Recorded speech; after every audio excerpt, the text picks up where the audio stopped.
자, 제가 오늘은 좀 깜짝 놀랄 만한 이야기를 한번 하려고 합니다.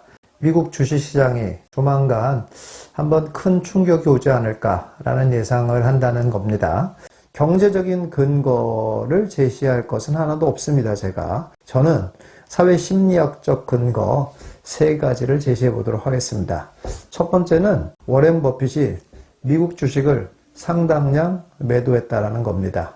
경제 전문가라고 하는 사람들이 앞으로 이렇게 된다 저렇게 된다 수많은 얘기들을 하잖아요. 그런데 그냥 하나의 의견일 뿐이죠. 그러나 투자라는 거는 이 본인의 돈을 베팅하느냐 안 베팅하느냐가 더 중요해요. 그렇잖아요. 그렇기 때문에 매우 확신 있지 않으면 어떠한 행동을 할 수는 없다는 거예요. 워렌 버핏이 뱅크 오브 아메리카의 주식을 상당량 처분하고 있는 데다가 애플 주식도 상당히 처분했다는 거 다 아시죠? 애플을 가지고 있기 전에 워렌 버핏이 뭐라고 얘기를 했었냐면 내가 애플을 사지 않은 거는 크게 실수한 거다 라고 얘기를까지 했었어요.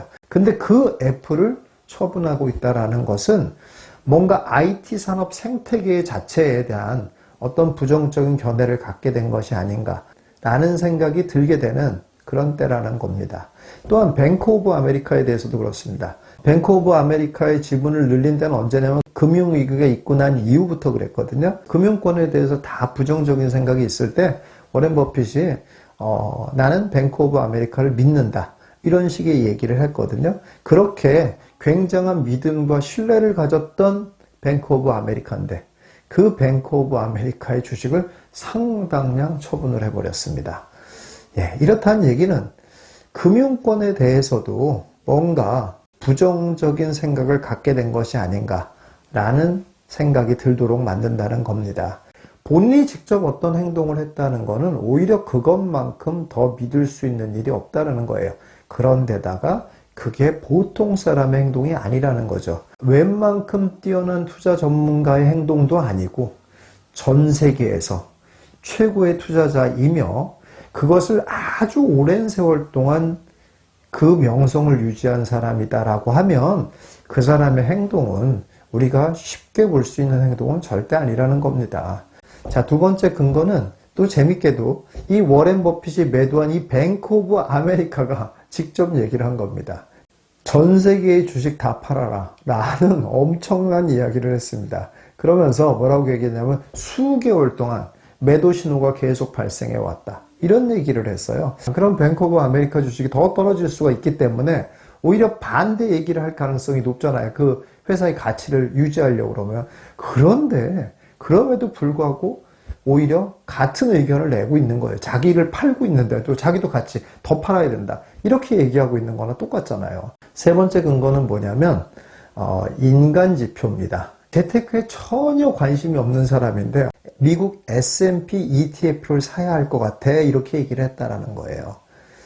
여러분 이게 무슨 말인지 아시겠죠? 대중들이 이제 어떻게 알고 있냐면 적금이라고 알고 있어요.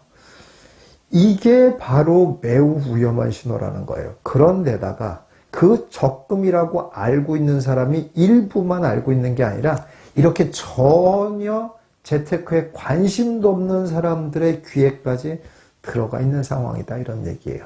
어떻겠습니까? 여러분들 유튜브를 보면 S&P 500의 ETF를 사라라는 얘기들이 어마어마하게 많이 나와 있습니다. 그래서 매달 적립식으로 적금같이 하면 인생이 바뀐다. 이런 식의 얘기를 굉장히 많이 하고 있습니다. 물론 좋은 상품이죠. 그런데 문제는 비싸게 사면 아무리 좋은 것도 매우 오랜 기간 고생을 해야 된다는 겁니다. S&P 500의 움직임을 한번 보시면은 굉장히 장기간 상승을 했을 뿐만 아니라 최근 2년 동안은 이렇다 할 조정도 없이 그냥 쭉 올라왔습니다. 약간의 조정기 같은 걸 무시한다면 상승 기간은 무려 5, 6년에 이르고 있는 이런 상황입니다. 그리고 정말 관심을 갖지도 않는 대중까지도 이젠 참여해야 될 것 같다라는 생각까지 불러일으키는 상황이라는 거. 이거 정말 언제랑 되게 비슷한 것 같지 않습니까?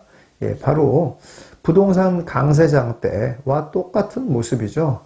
전혀 관심 없던 사람도까지도 대출을 받아서라도 집을 사야 되는 거 아니야? 라고 물어보는 때였다는 거죠. 그러면 그게 강세장의 꼭대기구나 라는 걸 느낄 수 있었다는 거고 실제로 그랬지 않습니까? 웬만한 술집에 가고 웬만한 커피숍에 가도 부동산 얘기가 그냥 가만히만 있어도 막 사방에서 막 들려오는 때가 있었죠. 예, 그렇게 되면 그게 곧 이제 한번 큰 위기가 온다라는 예고판이다라고 볼 수 있다라는 거죠. 지금 S&P 500에 대한 믿음도 그 정도 수준까지 와 있지 않나라고 생각을 합니다. 그런데 마침 워렌 버핏도 팔고 있고 뱅크 오브 아메리카도 그런 부정적인 얘기를 들었음에도 불구하고 자기네들도 팔라고 얘기하고 이럴 정도라는 겁니다. 어떻게 보이십니까? 자, 그러면 이렇게 된다 그러면 한국 부동산 시장은 어떻게 될까요? 만약에 미국발 어떤 충격이 온다라고 하더라도 한국 부동산 시장은 그렇게 큰 충격을 받지는 않을 거다라고 보여집니다. 왜 그러냐면 어떤 충격이 왔을 때 영향이 크려면 가격이 높아야 큰 영향을 받는 거거든요. 그게 이제 거품이 끼어 있는 거니까. 그런데 지금 한국 부동산 시장은 거품은 거의 빠져 있는 상황이다라고 보여집니다. 왜 그러냐면 이미 한번 이제 충격이 왔었고, 그리고 다시 올라오는 그런 상황이었고, 대부분의 부동산이 최고점을 경신하지 못한 상황이잖아요. 물론 지금 이미 최고점을 경신한 그런 데들도 있습니다만은 극소수고, 대부분의 경우는 아직도 최고점을 경신하지 못한 상태고, 그리고 또 시간도 그만큼 또 지났잖아요. 그렇기 때문에 어떤 인플레이션 반영 속도에 비해서 물론 당연히 부동산이 높지만 아주 폭발적으로 높은 정도로까지 격차가 벌어진 상황은 아니라고 보여진다라는 겁니다. 그렇기 때문에 설령 미국발 충격이 온다라고 하더라도 한국 부동산에 미치는 영향은 그다지 크지 않을 거다라고 보여집니다. 자, 그렇긴 하나 그래도 만약에 여태까지 사례들을 보면 금융의 충격이 오면 부동산 시장은 아무렇지도 않고 이런 사례는 없습니다. 사실 그게 크냐 작냐의 차이일 뿐이지. 그렇기 때문에 그런 충격도 대비는 해야 되지 않겠냐. 그렇다면 어떻게 해야 되냐. 부동산도 주식처럼 다 팔아버려야 되나. 절대 그렇지는 않습니다. 부동산은 어떻게 해야 되냐면 그렇게 다 팔아버리는 게 아니라 부동산은 양방향 베팅을 하는 겁니다. 그래서 상승으로 가든 하락으로 가든 별 문제가 없게 양방향 베팅을 해야 돼요.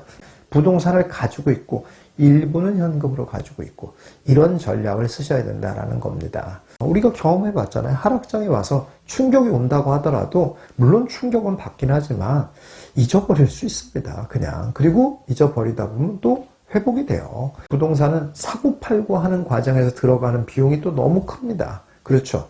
그렇기 때문에 새로운 좋은 때가 온다고 해서 부동산을 또 잽싸게 살 수 있냐? 그러기도 어렵습니다. 그렇기 때문에 한국 부동산 시장의 영향이 크지는 않을 거다라고 보이는 상황에서조차 부동산을 모조리 처분하려고 하거나 하는 거는 절대 좋은 방향이 아닙니다. 다만 영끌을 해서 매팅을 한다든지 현금에 대한 여력을 전혀 남겨놓지 않는다든지 하는 것은 매우 위험해질 수 있다는 겁니다. 사실 이렇게 양방향 베팅이라는 걸 한다는 것은 주식시장에서는 아주 큰 손들만 할 수 있는 일입니다. 그런데 부동산은 이렇게 개인이 큰 손같이 행동할 수가 있어요. 그래서 부동산이 또 유리한 겁니다. 그 큰 손같이 행동한다는 건 뭐예요? 어떤 일이 벌어져도 별로 흔들리지 않는 거예요. 그냥 개미들만 맨날 피를 보잖아요. 근데 진짜 큰 손들은 피를 보지 않습니다. 어떠한 경우가 있어도 결국 계속 자산 늘려갑니다. 그런데 개미들이 주식시장에서 그럴 수 있는 방법은 없습니다. 그러나 부동산은 그렇게 할 수 있다는 거예요. 부동산은 얼마든지 큰 손같이 개인도 큰 손같이 전략을 짜고 갈 수가 있습니다. 그래서 어떠한 일이 벌어져도 계속 자산을 늘려갈 수 있는 이러한 방법들이 있다는 겁니다. 여러분들 어떻게 생각하십니까? 미국, 제가 경제적인 근거가 아닌 다른 이유로 미국 주식시장의 위험성을 한번 얘기해 봤습니다. 여러분들은 어떻게 생각하실지 모르겠습니다. 미래는 아는 사람이 누가 있겠습니까? 자, 그런데 내 피 같은 돈을 관리해야 되는 부분인 거잖아요. 그러니 어떠한 전략을 취하는 것이 현명한 전략일지 잘 생각해 보셔서 잘 세팅하시는 여러분들 되시기 바라겠습니다.